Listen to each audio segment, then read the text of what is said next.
everyone. Well, let's continue this Halloween Horror Fest marathon, this time with a game review. And to make this even more interesting, this was actually a game review delayed from last year that I originally had planned, but due to many technical problems and not being able to get it done in time, ahead of the deadline to be exact, because obviously these game reviews take some time, well, I delayed it to this year, and here it is. Without further ado, enjoy. Alright gamers, well, it's time to continue this Halloween Horror Fest marathon with a game review. Yep, and what better game to review than one on the PlayStation 5? Resident Evil 8 Village. I've mentioned this one several times and the time has finally come, so does it hold up well? Well, if I included it on my best video games of 2020 list, then you already know it does. So, let's take a deeper look, shall we? Well, I'm playing the version on PS5, and as you know, this is a multi-console release, no surprise there. Also, keep in mind, people, there's going to be some spoilers in this, so if you don't want spoilers, then turn the video off right now. Otherwise, yes, the plot. Taking place exactly 3 years after the events of Resident Evil 7, and using the same exact gameplay mechanics, I'll get into that in a little bit, just like that game, you also play as the same protagonist main character, Ethan Winters, who this time has settled into a new home with a new wife, Mia, and a new baby girl, Rose. After being told a rather disturbing-looking story, which I swear looks like almost something out of a Tim Burton-ish movie, I mean, kind of dark for an infant, wouldn't you say? All things seem to be going well after putting her to rest. Chris Redfield, who you probably remember as the guy who saved Ethan's ass in the last game, barges in with his army and murders his wife, and kidnaps him and his child. Jeez. Not exactly sure where that came from, but yeah. As soon as you're kidnapped, you ride in the truck, it crashes, and somehow you're left on your own in a rather desolate-looking snowy town on your own. And get used to this, people, because this is the shot you get. As I said in the previous game, all the same gameplay mechanics you remember from Resident Evil 7 Biohazard are all back. So if you're looking for a third-person Resident Evil game, then play the second, third, fourth, fifth, or the two Revelation games, because this one is strictly first-person perspective. But I don't mind it at all. The gameplay mechanics and everything, all the feeling around, trying to know your way around, it takes a little getting used to, just like the previous game. And it's, as you guessed, a lot of backtracking, having to figure out where the hell you have to go. Yeah, it becomes one of those where the hell do I go kind of games, especially further on. But as you make your way through, you come across this weird-looking European-style village, and it's terrorized by werewolf-like creatures known as the Lycans. Wonder if the creator of this game saw the third Underworld movie. So what do you have to do? You gotta shoot them up, kill them, do whatever you can to survive. That's what the gameplay is all about here. You got, of course, several sets of difficulties as you expect, and in fixed locations you have save points, but unlike the previous game, which they were in the form of tape recorders, this time they're back to the more classic form of typewriters. Yeah, can't get any more classic than that. As well as merchants, which for some reason are in the form of this big heavyset guy. Yeah, don't know the point of that. But here, you make trades, sell stuff that's valuable, get coins, because, yeah, you collect coins along the way, which are very useful for buying weapons, upgrades for the weapons, attachments, different types of grenades, as well as upgrading how much you can carry on you, because, well, as you'd expect, there's a limit to how much you can carry. You can also buy all sorts of different crafting recipes, because throughout the game, you can find all sorts of different materials scattered all over the place, whether it's herbs, gunpowder, rusted or metal scraps, and chemical fluids to mix up and craft different types of things that are very useful, like ammunition, different grenades, and of course, first aid meds, in which, just like the previous game, they are once again in a bottle that you pour all over yourself. So again, it's just as important and effective when you're running low on health. Just whip that out, and there you go. And yes, you can also buy these from the merchant, but to hell with that. You have the material, just make them. It's a lot easier and it saves you coins, wouldn't you say? You also got the return of lockpicks, which, as you guessed, are useful for picking pickable locks. which most of the time contain useful items. You also have the return of the little knife that you start out with before you get all the big guns. Yeah, it's pretty useless against trying to kill enemies, but hey, if you're down to no ammunition, this is all you got left. As well as the return of maps that you can upgrade as well as you progress further on in the game. Yep, every time you come to a new location, you're obviously going to need it. But again, like the previous game, you have to keep pausing or bringing up the map because you can get pretty lost. I can't stress how much more that there really should be a little mini-map on the bottom screen just like Grand Theft Auto. I mean, you think that would make it a little bit easier? You got all different collectibles and treasures and stuff that you can find in a lot of hidden locations that of course you can trade in for coins. Like I said, there's trades that you can make with the merchants. And a lot of this stuff can come with a lot of value, so, well, when you find something really valuable, you're in the money. You could also kill and collect different types of animals and fish, and then bring them back to the merchant, and you can cook them up. Yeah, I'll get into more detail with that in a little bit. Otherwise, yeah, getting back to where I was before, as you make your way through, you try to save random villagers, survivors as you can, who, well, takes the worthy sacrifice and rest assure your survival to find your daughter, most importantly, who's taken into this big-ass castle. And this is where the game becomes a real maze. When you finally come into this village, and, well, like the previous game, of course you have to use different items to unlock certain things. Like trying to get through this part of the village where this vehicle is blocking. Yep, you gotta get the handle, attach it to the jack to lift it up, and crawl underneath. Jeez, I just hope that thing doesn't fall on top of you because that would be pretty fatal. And to get the jack handle, I should also mention you have to know the combination to these locks, which most of them you find in rather tricky and obscure locations. And if you can't figure it out, you can just look it up online like most people probably do. Yeah, as long as you know the combinations, you'll have no problem getting them open. As well as, of course, finding all sorts of different keys to unlock different doors. Don't think I have to say much more there. But anyway, you got this bucket you gotta lift out of the well. You gotta get the wheel to bring it up. You got this bolted gate, which requires, as you guessed it, bolt cutters. Some of these you can actually shoot the lock off with a simple handgun. But yeah, you collect items, you have to backtrack, you have to go through doors that you can't unlock, gotta go back. Getting some of these items and opening some of these doors require certain puzzles, which some of them can be pretty damn tricky to figure out. It's pretty much the same kind of mechanics as the previous game has, so it's going to have you going all over the place. Because you have to make your way through different parts of the village all around. You come across this strange old hag who surprisingly is not the villain, instead actually gives you riddles and helps you along the way. Yeah, pretty ironic there.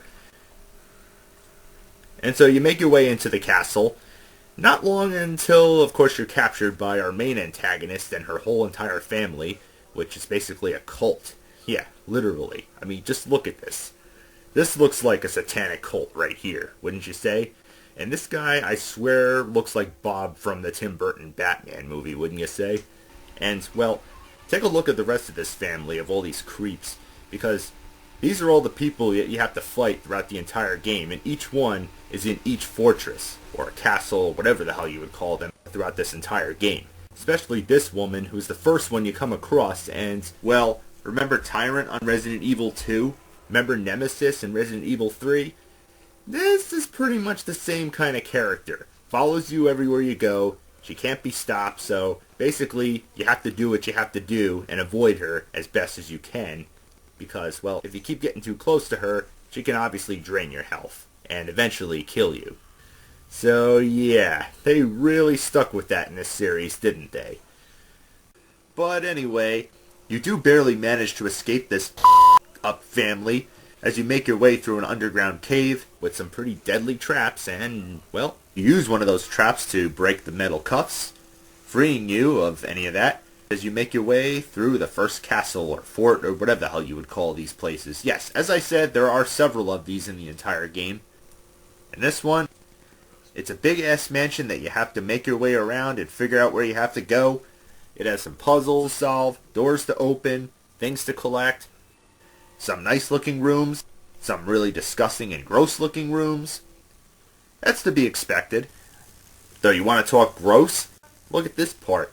The game's main antagonist, alongside all the other women that you saw before that's part of this up cult of a family, they put metal hooks in your hands and hang you up. Oof, that's excruciatingly painful to watch, and I can't imagine how much it would be in real life. Which thankfully you do escape from, but not without any pain, obviously. And how about this part? When you're in the basement, and you're pulling the switches, your frickin' hand gets cut off. God damn! I mean, I thought this was gross. Well, I think this just takes the cake, barely. But of course, thanks to the first aid meds, you can heal easily. Wish it was that simple in real life. But anyway, yes, as I said, you navigate through this entire castle, taking out zombies, solving puzzles, which some of them are pretty creative. You have to play a piano for one of them. The best one, in my opinion, is the one where you have to shoot the 5 bells. In no particular order, it's just some of these are in a tricky spot. And of course you have to collect all 4 pieces of these statues in the big hallway, otherwise you can't leave. But the boss fights, well, yeah, and I said boss fights, plural, because there's several of them in here. Remember those 3 women alongside this crazy-ass bitch who held you up by your hands with hooks? Well, they are some of the boss fights in this part of the game. And all 3 of them, well, taking them out is actually not too hard. The first one is probably the trickiest considering it's in a rather tight space, but they all die the same way. Apparently, they're allergic to sunlight. Yeah. All you have to do is just break a wall or something open to let sunlight and cold air in. Very interesting. The second one, you're in a much bigger room. I'm assuming it looks like a library, judging by the amount of bookshelves with books on them. And, well, getting the light to come in here is a little more trickier. Yeah, you gotta time it right with pulling the switch and luring her into the center of the room. But once you do, she's done for. And, well, you collect all 4 of the different masks, which are actually the 4 pieces that you have to put on these 4 statues, like I said before. You make your way to the rooftop, you fight more zombies. This time around, they're ones on wings, which I guess makes sense considering you're up high on the roof. And, well, remember that crazy-ass bitch who kept following you around this entire house? Well, apparently, you see her in the form of a dragon, who is, of course, this castle's major boss fight. Wow. God damn. So, you better lock and load, because thankfully you do get more rifles at this point, including a sniper rifle. Definitely a handy and powerful enough tool to take out this monster on wings. And as you guessed, there's several different parts of this fight, in which you ascend up the castle tower in the process, but every time you find her weak spot, keep shooting it, then eventually, after a long fall, she'll be joining the other ladies that you defeated before. Oh, and did I mention every time you take out one of these major boss fights in these castles, or forts, whatever you call them, you get a different lantern. Yeah, apparently these lanterns contain body parts of your baby daughter.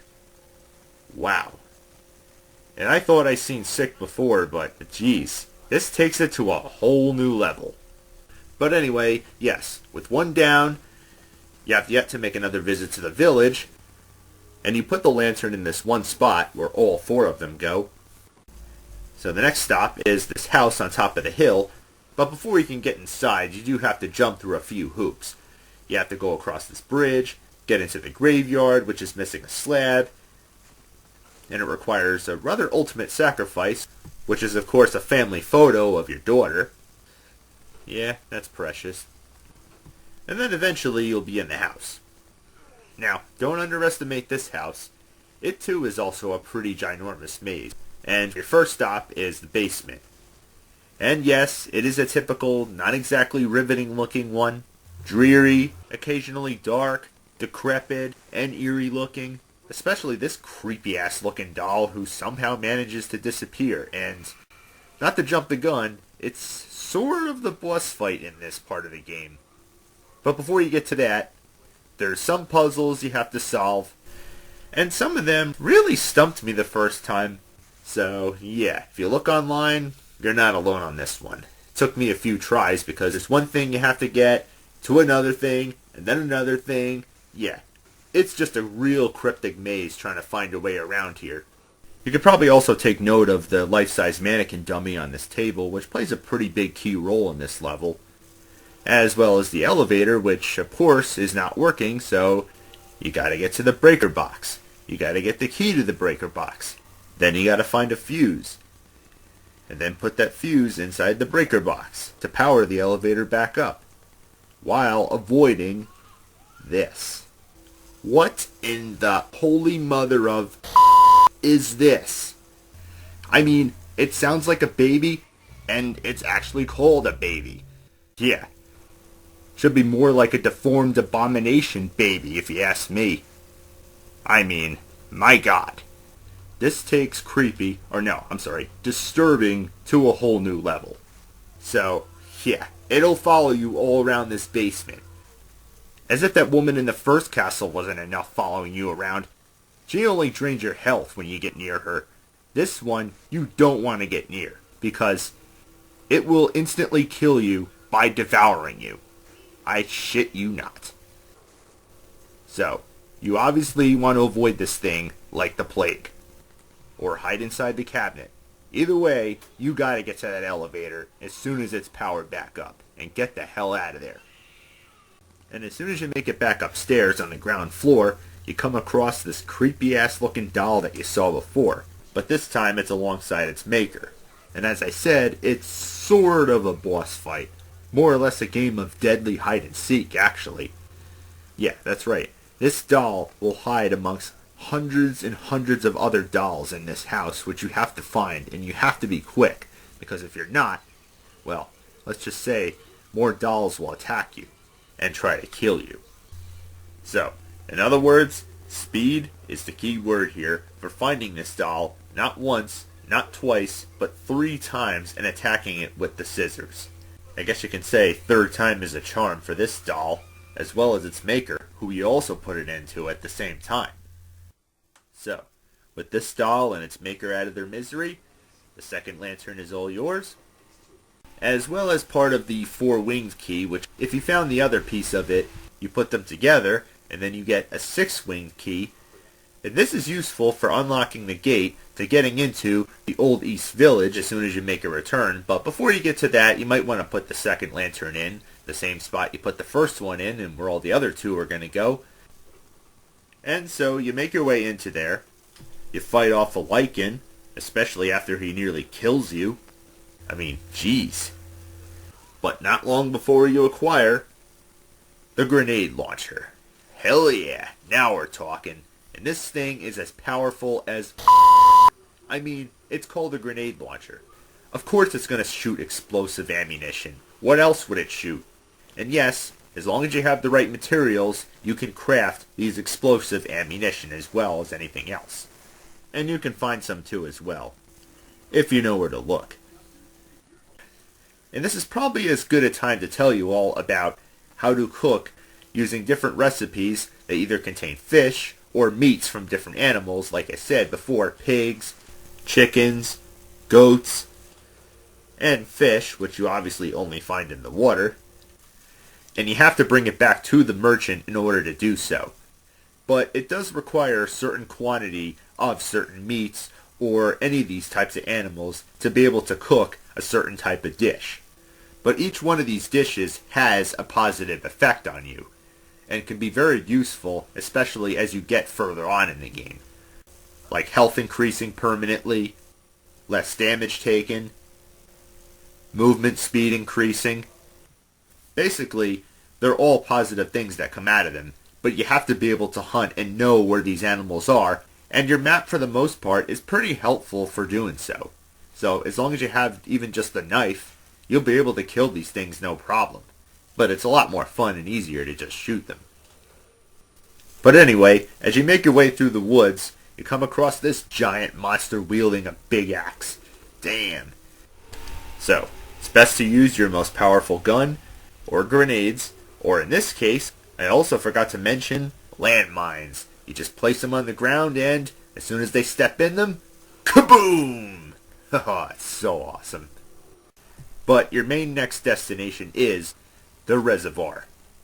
But to get to the reservoir, you have to find the underground mine, which you get to via stairs, which leads you to the mine lift that you obviously have to ride down. And then you come across the third lantern prematurely. Yeah. Of course there's this weird looking fisherman guy sitting there and warns you not to take it. But of course you do. And then he creates this gross looking gooey stuff along the wall, which thankfully most of it you can destroy by shooting it, especially when it's blocking your path. Yeah, you definitely have to then. So you travel further through the mines. As you make your way down even further, you'll get to a small little river with a boat on the dockside. But before you can get into it, you obviously have to power it with the key, which thankfully is located right in a little shanty nearby. So you head there, take out a couple of zombies, a lichen, and even an armored lichen. Yeah, it takes a few more shots, or better yet, a more powerful weapon to take them down. Then the boat key is all yours. Head to the boat, power it up, and drive it down the river through a tunnel. And then, whoa! Yeah, come across this big-ass fish thing that jumps out of the water. And then to the docks right by the reservoir, where you're ambushed by this guy who is apparently tied with Chris. But not long, of course, before a whole rush of water comes in and destroys it, seemingly killing them both, which thankfully you survive. And you get to see this guy again, who warns you, of course, that the whole thing is underwater and that there's no way out. But, of course, where there's a will, there's a way. And that way is to, of course, open the sluice gate.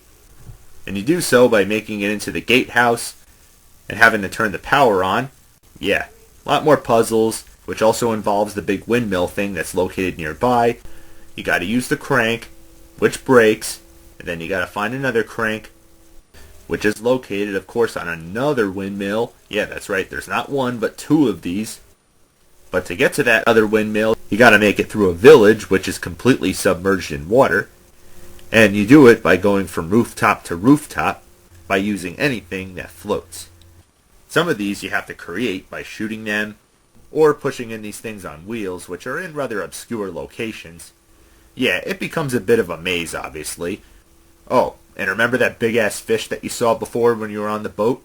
Better watch out for him, because if you cross the platform when he goes through, well, let's just say you'll be sleeping with the fishes, so it's best to time it right when you're crossing over from one rooftop to another.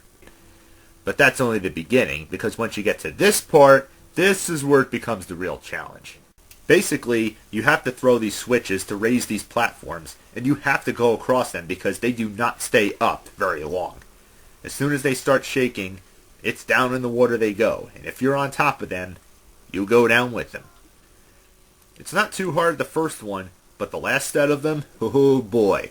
You got 3 switches to throw, and you gotta throw them in the perfect order and be quick enough when you're going across them. If you're not quick enough, like I said before, you're going down with them.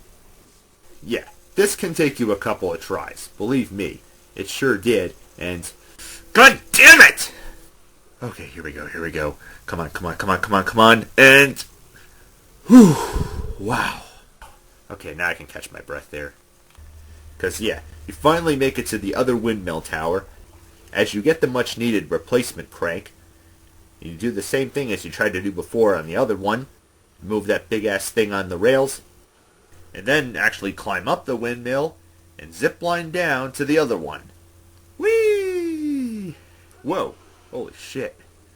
Okay, that was close, but cool. And then take care of some unfinished business with this windmill, moving that big-ass thing on this one, restoring the power, and with that done, you make your way back to the gatehouse. And with the help of this little blueprint paper, it should be pretty self-explanatory with solving this little puzzle here. You throw the switch, opening the sluice gate, emptying out all the floodwaters, and just as you're about to escape the reservoir area, remember that ugly-looking creature fisherman that you took the third lantern from? Boss fight. What else do you expect? Bit of a fish out of water, I must say. What do you expect? He grows ginormous, apparently, and decides to walk around the unflooded village, where he moves around, pukes out this green acid like he did when he was smaller, and he even climbs on top of buildings to cause acid rain. Both things can of course cause major damage, so you do have to watch out. Best to use your most powerful weapon, grenades, grenade launcher, or better yet, if he's near any of these explosive barrels, shoot those. That's your best chance right there. Anything to hurt its weak spot, which is obviously sticking out of its mouth. You damage it several times, and he'll eventually, well, not go down, but explode. Wow. God damn. And, well, thankfully you don't have to collect the lantern because, if you recall, you already have it. Yeah, sneaky, aren't we? But yeah, you put it in the right spot where the other two are. Once you head back to the village, that is. And then it's off to the stronghold, which of course requires venturing through the so-called Forbidden Forest, as well as an underground tunnel. You take out a bunch of zombies and lichens, then you finally make it to the stronghold, or the entrance of the stronghold, only to have to come across even more zombies and a whole horde of lichens. I highly recommend, of course, the sniper rifles for taking these suckers out, and thankfully there's several explosive barrels you can use on them when they're close by. Again, I can't say much more how I highly recommend using those when there's a swarm of them around.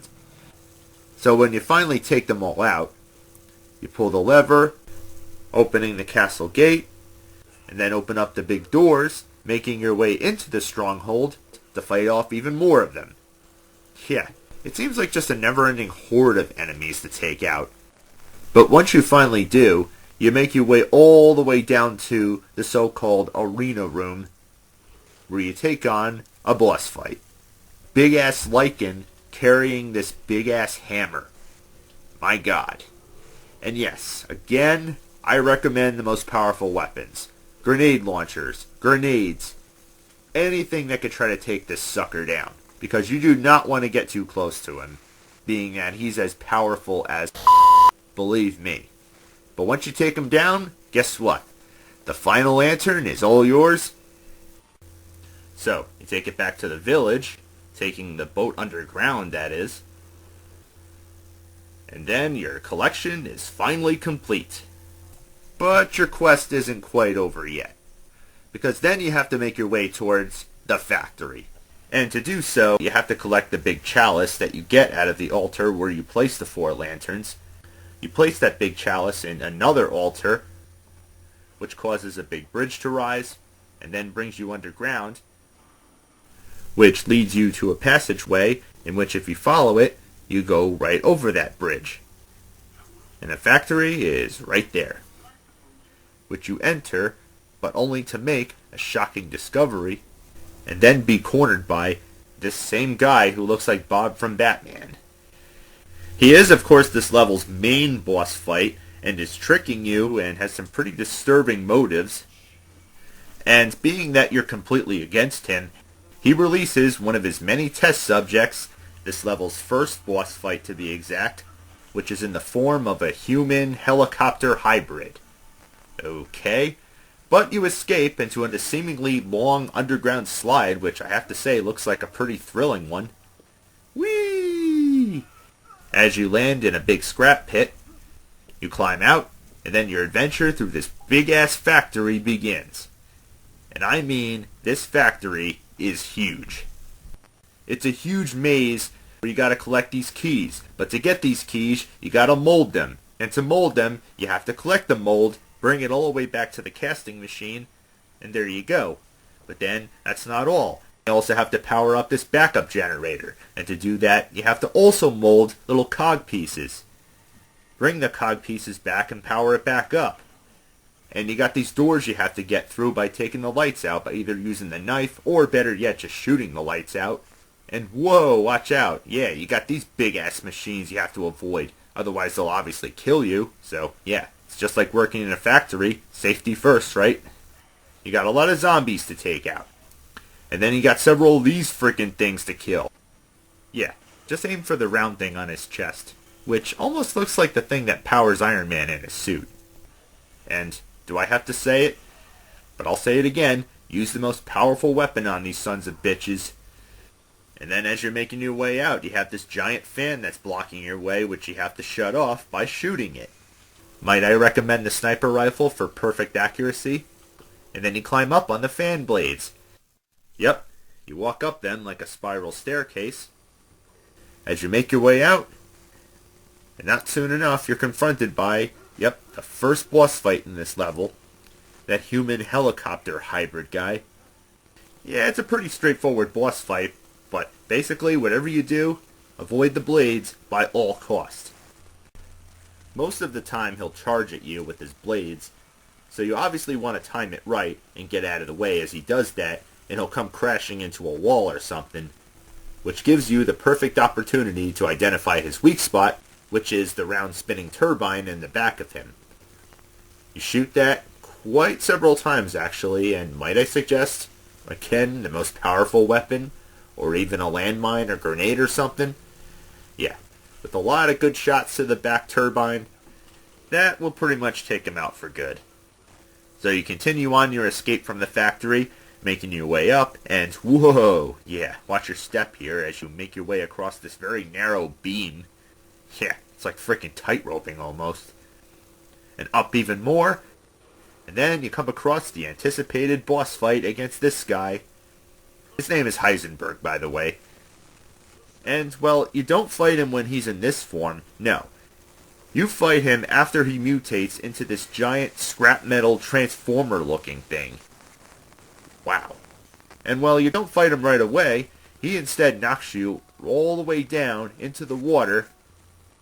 And after crawling out, you once again cross paths with Chris, who reveals a bit of a surprise twist. Spoiler alert, he didn't kill his wife. That was instead Miranda, our game's main villain and last boss, in disguise. Yeah, quite a shocker, right?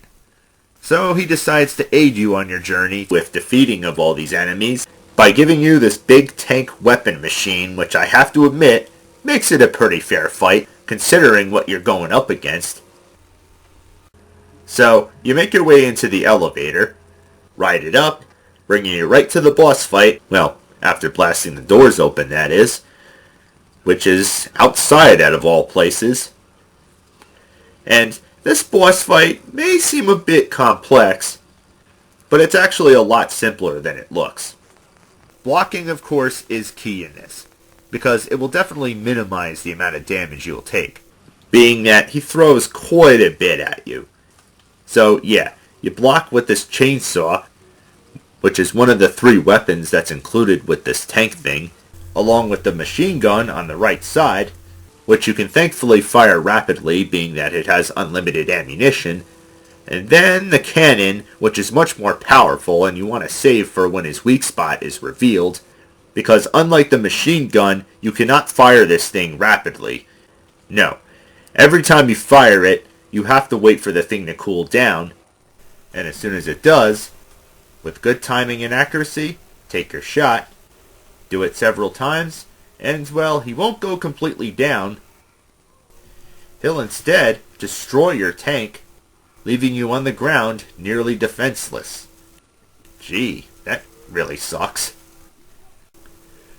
But you're not out of the fight yet, because you do have some weapons you can use against him. Basically avoid him by all costs, being that, like I said, you're completely defenseless. You don't have anything to block with. So, a couple of shots to the head, and might I suggest the grenade launcher? And he'll go down. Or, better yet, explode! Sweet. Now it's time to move on to the finale of the game, and this is the part of the game that actually changes gears, literally. Your whole loadout of guns, equipment, it's all different. And it sort of feels like a different game.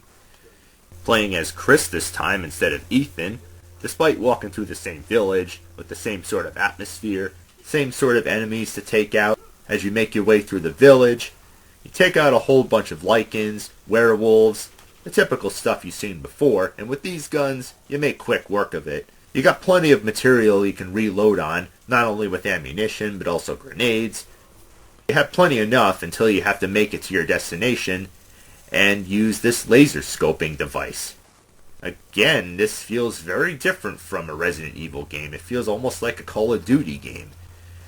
But yeah, you have to use this thing to get air support, and you gotta do it several times. So unfortunately, it too also requires having to wait for it to reload. And in the meantime, you have to of course take out a whole bunch of enemies that'll swarm around. You got this giant wolfman guy that you have to fight, which your guns unfortunately won't do much damage on him, so you gotta use this laser weapon again to take him out for good. So after that, you make it down to a rather disturbing looking chamber where you have to look through some papers and stuff, as well as free your wife. And yes, this is actually the real wife.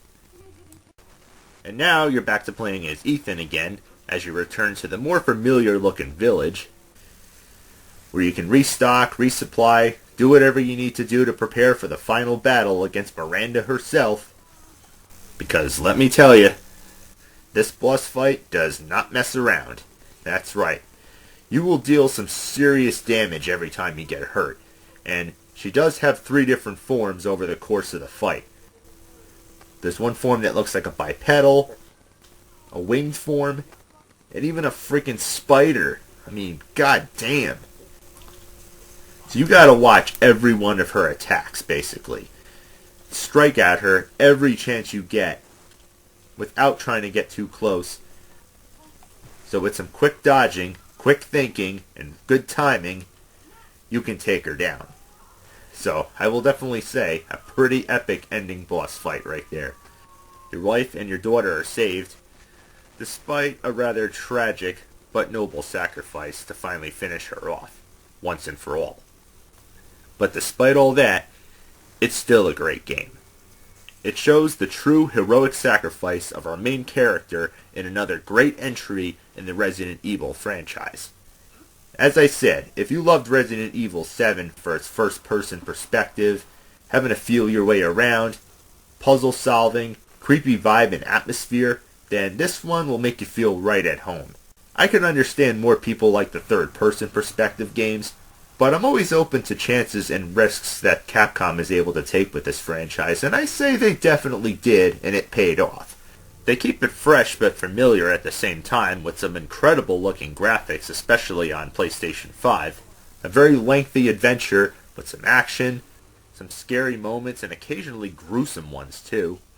A good amount of enemies and boss fights, plenty of side quests and missions, and another reason to own a PlayStation 5, despite the fact, of course, that this is a multi-console release. Capcom has certainly done it again. So, my final verdict on this one? A rockin' Wii Remote Wii Motion Plus up and a plain Wii Remote up. Trust me, it is that great.